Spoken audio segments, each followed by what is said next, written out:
Hi everybody, and welcome to a very quick catch-up episode on reviews I did in the past. So we're going to have a look at the Luxli Viola 2 and the Cello. So very quickly, these things have had some serious capability upgrades since I reviewed them.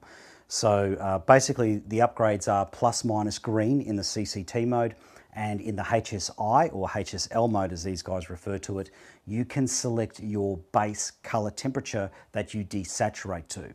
Now, in order for this to work, you need to update the phone app, and you also need to update the firmware on the lights. So let's have a look at the CCT mode first. So if you're in the phone app and you don't have a plus minus green selection in your CCT mode, you haven't updated the firmware on the light. So update the firmware on the light and the plus minus green mode will appear. Now, pretty much everything else is the same. You can select your Kelvin, no problem at all. But you do have the option of plus minus green.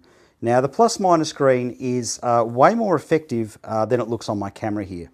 Unfortunately, with my camera, I can do a white balance and lock the white balance, but the camera automatically adjusts out hue shift. So this basically, it doesn't look it, but this is as pink as Miss Piggy's private parts.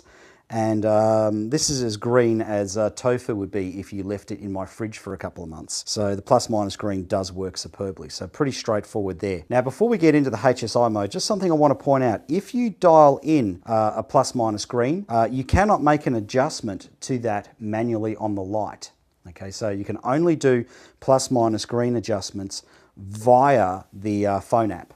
Now, if you turn the lights off and then turn them on later and go to use them manually, they will retain the Kelvin setting, but they will default to a neutral plus minus green setting. So you don't have a plus minus green setting stuck in the light. Now let's have a look at the HSI mode, and this has been fixed up a fair bit. It used to be quite inaccurate, but now it dials in its colors very, very accurately. Whatever you dial in on your settings here is what appears on the back of the light. I've only found one exception, and that's somewhere in the yellows. I can't remember where it was in the yellows, where sometimes it's 1 degree out, but everywhere else it tends to be absolutely spot on. So what has changed here is you can dial in your desaturation point. So over here it says set white point. So click on that, and you can now dial in your Kelvin as your base color that you select.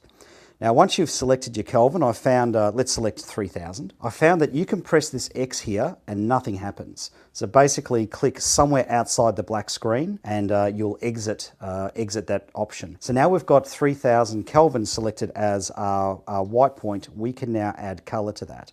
So that is a huge capability increase. This is something that you typically only get in lights that cost $5,000 or $6,000, and these guys are supplying it in little handheld lights. Now, with the Viola 2s, you can't manually enter a desaturation level on the back. So if you've entered a desaturation level with your phone app and you want to reset the light back to full saturation, just click the saturation button down.